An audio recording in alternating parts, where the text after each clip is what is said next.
संस्थापक अध्यक्ष मान्य खासदार शरदचंद्रजी पवार साहेब, माननीय आमदार जयंत पाटील साहेब, माननीय आव्हाड साहेब यांच्या आदेशानुसार बीड लोकसभेची निवडणूक ही इंडिया आघाडीच्या वतीनं लढवण्यात येणार आहे। इंडिया आघाडीतील सर्व पक्षांना सोबत घेऊन थोड्याच दिवसामध्ये जागा वाटप उमेदवारीची घोषणा होणार आहे।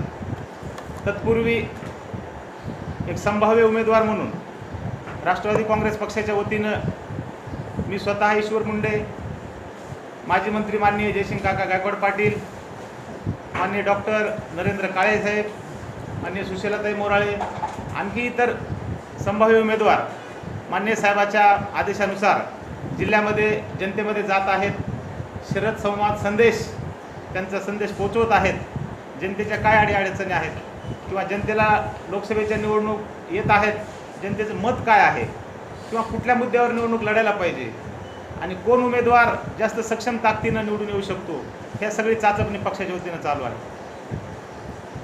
मी जिल्हा परिषदेला प्राथमिक शिक्षक म्हणून 1995ला पिशेगावला काम सुरू केलं।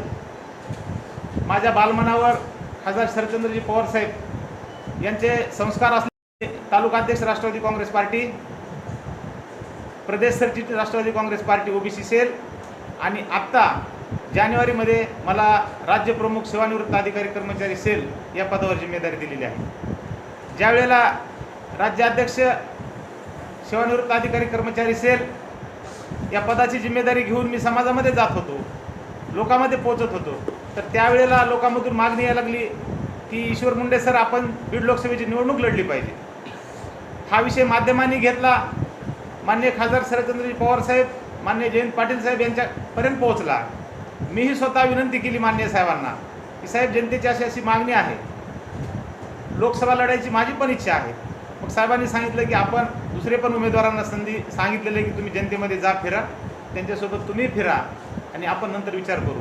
म्हणून जर यापुढं पक्षाने विचार केला आणि मला संधी दिली आणि मला संधी नाही जरी दिली तरी पक्ष जो उमेदवार देईल त्या पक्षाचं आम्ही ताकदीनं काम करणार आहेत। वातावरण निर्मितीसाठी आम्ही जनतेमध्ये पोचत आहोत। मला वाटतं की माझं सामाजिक काम, राजकीय काम, शैक्षणिक साहित्य परिषदेमधलं काम, ग्रंथालय चळवळीमधलं काम, पर्यावरण संवर्धनाशी असलेलं काम, ह्या सर्व कामांचा विचार होता। समाजामध्ये, जनमानसामध्ये माझी भूमिका महत्त्वाची वाटेल आणि जनतेमधूनही माझी मागणी येईल आणि पक्षही माझा विचार करेल आणि पक्षाने विचार केल्यानंतर मी लोकसभा इंडिया आघाडीच्या सर्व घटक पक्षाशी सोबत घेऊन ताकदीनं ही बीड लोकसभेची निवडणूक लढवून माननीय खासदार शरदचंद्रजी पवार साहेबांना बीडचा खासदार देणार असं मला आत्मविश्वास वाटतो। धन्यवाद। घेतली माननीय खासदार शरदचंद्रजी पवार साहेबांना भेटून त्यावेळेला मला साहेब म्हणले होते की केंद्रामध्ये एखादं तुम्हाला केंद्रीय कार्यकारिणीत पद देतो, परंतु मी सांगितलं साहेब मला तालुका पातळीवरून यायला आवडेल आणि त्यावेळेला मी संसदेमध्ये जाऊन मी संसदेमधला लोगो जो असतो पेपरवेट, ते संसदेचं चिन्ह, तो तिथला एक पेन, फाईल्स वगैरे संसदेच्या मी आवडीने विकत घेतल्या होत्या। म्हणजे त्या दिवशीपासून मला वाटत होतं की एक दिवस माझ्याकडे असा येणार आहे की मी बीड लोकसभेचा उमेदवार आणि खासदार म्हणून लोकसभेमध्ये जाईल।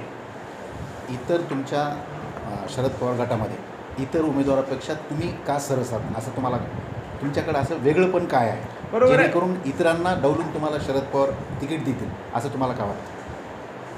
नाही, कुठल्याही उमेदवाराला आणि कुणालाही वाटत असतं की मी स्वतः सक्षम आहे, परंतु मला असं माझं जे गट्स वाटतात किंवा माझा जो मेरिट वाटते, मी या जिल्ह्यामध्ये माझं बालपण गेलेलं आहे, गुणवंत विद्यार्थी म्हणून मी या जिल्ह्यामध्ये चांगलं काम केलेलं आहे। नोकरी करत असताना 20 वर्षे बीड जिल्ह्यामध्ये पूर्ण वाडी वस्ती तंड्यावरच्या ज्या शाळा आहेत आणि शिक्षक, पालक, विद्यार्थी याच्यापर्यंत माझा संपर्क पोहोचलेला आहे। ग्रंथालय चळवळ ही मी जिल्ह्यापर्यंत पोहोचलेली आहे, पर्यावरणाचं काम केलेलं आहे। या सर्व पार्श्वभूमीतून माझं 20% राजकारण आणि 80% समाजकारण राहिलेलं आहे। ही भूमिका सर्वांना आवडते म्हणून मला वाटतं किंवा मीच मेरिटमध्ये राहील आणि मला तिकीट मिळू शकते। म्हणजे यापूर्वी बजरंग सोनवणे असतील, रमेश अडसकर असतील किंवा मग इतर उमेदवारांनीही केलं, त्या तुलनेमध्ये तुमचं नेटवर्क जिल्ह्यामध्ये म्हणजे काय बेसिक काय तुमचं, किंवा तुम्हाला का वाटतं किंवा मी लोकसभेला जिंकून येईल? म्हणजे इतर तुमचे विरोधी भाजपचे जे उमेदवार आहेत त्या तुलनेमध्ये तुमच्याकडं असं काय इन्फ्रास्ट्रक्चर आहे की तुम्ही की ते बाब तुम्ही समोर आणू शकता की शरद पवारांना कन्व्हिन्स करू शकता की हे माझ्याकडे आहे म्हणून मी उमेदवार होऊ शकतो? मुळामध्ये बीड जिल्ह्यातला मतदार हा मान्य खासदार शरदचंद्रजी पवार साहेबांना मानणारा मतदार आहे। दुसरी गोष्ट, भाजपचं जे सरकार आहे केंद्रामध्ये आणि राज्यामध्ये याच्यावर पूर्णपणे लोक नाराज आहेत. त्याच्यामुळे त्यांच्या नाराजीमुळं हे आम्हाला मतदान पडणार आहे. तिसरी गोष्ट माझा समाज संपर्क आणि आता सगळ्याच गोष्टी आता तुम्हाला सांगणार नाही, काही गोष्टी मी डायरेक्ट पवार साहेबांना सांगणार. त्याच मुद्द्यावर तुम्हाला आणणार होतो की तुम्हाला जी वाटते की या जिल्ह्यामध्ये तर मग इकडं धनंजय मुंडे आता सध्या पंकजाताई पूर्ण ताकदीनं मैदानात उतरलं, म्हणजे या याच्यामध्ये तुमचा समाजामध्ये कोणत्या ह्याच्यामध्ये असेल की तुम्हाला वाटतं की समाज तुमच्यासोबत राहील? तुम्हाला सर्वांना सांगायला एकीकडे राष्ट्रीय सचिव आहेत, दुसऱ्या खासदार आहेत 2 टर्मच्या, बरोबर आणि त्यानंतर जो ऊसतोड मजुराचा प्रश्न असेल, बाकीचे असेल, म्हणजे तुमची कम्युनिटी तुमच्याकडं येईल, तुमच्या पाठीशी राहील, असं काय तुम्हाला वाटतं? तुम्हाला सांगायला मला सर्वांना आनंद वाटेल की मी पण डाबीचाच मुंडे आहे. स्वर्गीय लोकनेते गोपीनाथराव मुंडे साहेबाचं मूळ गाव डाबी आहे. त्यांचं कुटुंब हे नात्र्याला स्थलांतरित झालं. आमचं कुटुंब हे गांजपूर तालुका धारूरला स्थलांतरित झालं. त्याच्यामुळे मी त्याच कुटुंबातला आहे. मी पण त्यांच्याच बरोबरीचा आहे. परंतु आतापर्यंत मी थोडा वंचित मुंडे होतो. आता बरोबरीला येऊन त्यांच्याबरोबर मी स्पर्धा करून लढणार आहे, याचा मला आत्मविश्वास आहे. साहेब यांना भेटलो, सेनेचे राज्यप्रमुख सातपुते परमेश्वररावजी सातपुते यांना भेटलो, माननीय रजनीताई आणि अशोकदादा पाटलांशी माझा संपर्क झालेला आहे.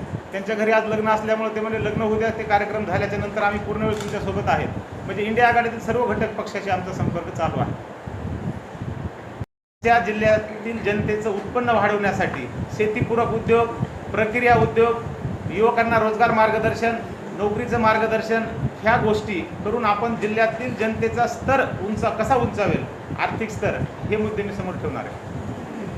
मध्ये बीड जिल्ह्यामधल्या एकूण म्हणजे जर तुमच्याकडं आकडेवारी असतील तर जातनिहाय आकडेवारी सांगा, किंवा मग एकूण आजची लोकसंख्या मतदारी संख्या किती आहे आणि पुरुष आणि स्त्री असं डिवायडेशन आहे का, अशी तुमची फिगर आहे का आपल्याकडे? नाही, हे सांख्यिकी आकड्यामध्ये सध्या आपल्याला जायची आताच गरज नाही. कारण आपण ज्या वेळेला जनतेमध्ये जातो त्यावेळेला निवडणूक लढवताना तुम्हाला बेस काहीतरी तुम्ही हे केलं असेल ना, किंवा ही लोकसंख्या इतकी आहे या जातनिहायची, कारण उमेदवारी ही जातीवरच आधारित आहे. नाही, असं म्हणजे मी किती आपण जातीला बरी मानत नसलो तरी प्रत्यक्षात जेव्हा निवडणूक लढवली जाते, उमेदवार ठरवला जातो, त्याचं बेसिक हा कास्ट फॅक्टर नाही, हा ॲनालिसिस करण्याचा पार्ट आहे आणि तो असं सार्वत्रिक मला सांगायला योग्य नाही वाटत. आमचे नेते मान्य खासदार शरदचंद्र पवार साहेब हे पुरोगामी विचाराचे नेते आहेत. सर्व जाती धर्माला सोबत घेऊन चालतात, म्हणून सगळेच आपले आहेत असं समजून आम्ही काम करणार. पक्षाच्या नेतृत्वावर जनता नाराज आहे.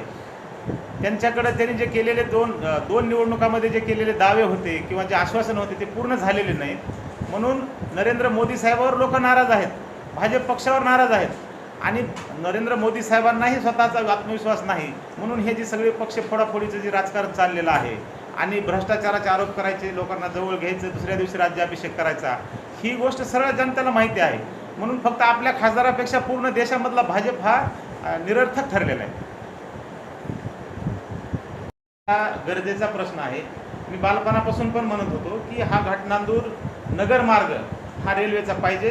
तर आपल्या जाहीरनाम्यामध्ये मी वरिष्ठांना विनंती करेल की हा जनतेचा जिव्हाळ्याचा प्रश्न आहे, हा इथं आपण मांडला पाहिजे आणि तो सोडवण्यासाठी सुद्धा मी प्रयत्न करणार. घटक पक्ष राष्ट्रवादी काँग्रेस पार्टी यांचा उमेदवार या लोकसभेच्या रिंगणामध्ये उतरण्यात येणार आहे. सर्व उमेदवाराच्या वतीनं मी आपलं हार्दिक स्वागत करतो आणि असंच आपलं सहकार्य लाभेल अशी मी अपेक्षा व्यक्त करतो. धन्यवाद.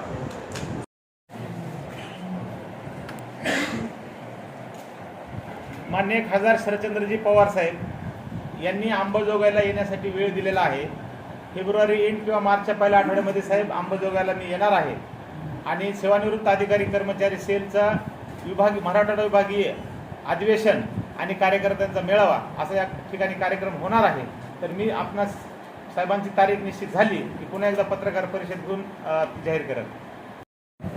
इंडिया आघाडीचा उमेदवार म्हणून माननीय खासदार शरदचंद्रजी पवार साहेबांनी मला उमेदवारी दिल्यानंतर मला आत्मविश्वास आहे की मी बीडचा खासदार म्हणून निवडून येईल. जनता मला स्वीकारणार आहे आणि मी खासदार झाल्याच्या नंतर आता जो रेल्वेचा प्रश्न सांगितला, आपली रेल्वे येते मी बालपणापासून ऐकतोय रेल्वे यायली तर ती वेगाने नक्कीच पूर्ण करेल. दुसरा गोष्ट हा नांदूर घाट ते आपला नगर हा रेल्वे प्रश्न आहे. परंतु माझं एक असं मत आहे की रेल्वे आल्यानं जिल्ह्याचा विकास होणार नाही. ते जिल्ह्याचं एक साधन आहे. रेल्वेमध्ये बसून लोकांना जाण्यासाठी स्वतःच्या खिशामध्ये पैसा पाहिजे. तर आर्थिक स्तर उंचावण्यासाठी जिल्ह्यामध्ये प्रक्रिया उद्योग होणं गरजेचं आहे. आणि काही नेते ऊसतोड मजुरांची मजुरी वाढवण्यासाठी प्रयत्न करतात असं म्हणतात. तर मला वाटतं त्यांची ऊसतोडाची मजुरी वाढण्यापेक्षा ऊसतोड बंद झाली पाहिजे आणि त्यांना स्वतःच्या घरी स्वतःच्या गावामध्ये उद्योग मिळाला पाहिजे. तर मी प्रक्रिया उद्योग करण्यासाठी प्रयत्नशील राहील. फक्त एकदा प्रक्रिया उद्योग एवढं म्हणलं नाही, जिल्ह्याचा विषय आहे. जिल्ह्यामध्ये असं तुम्ही या दौऱ्यामध्ये तुम्हाला असं काय जाणवलं, कोणत्या तालुक्यामधली काय परिस्थिती या संदर्भात काही तुम्ही? बीड जिल्ह्यामध्ये सिंचनाचा भाग फार कमी आहे, सिंचन कमी आहे. त्याच्यामुळं पाणी अडवलं पाहिजे. पाण्याचे छोटे छोटे तलाव होणं आणखी गरजेचं आहे. आणि विशेष म्हणजे आपल्या बीड जिल्ह्यामध्ये पाहिजे तसं पाण्याचा योग्य वापर होत नाही. तुषार सिंचन असेल, ठिबक सिंचन असेल आणि शेतकऱ्यांना माननीय खासदार शरदचंद्रजी पवार साहेब मुख्यमंत्री असताना जी फळबाग योजना दिलेली आहे तर ती एक प्रभावीपणे राबली तर आपल्या जिल्ह्याचा विकास होऊ शकतो.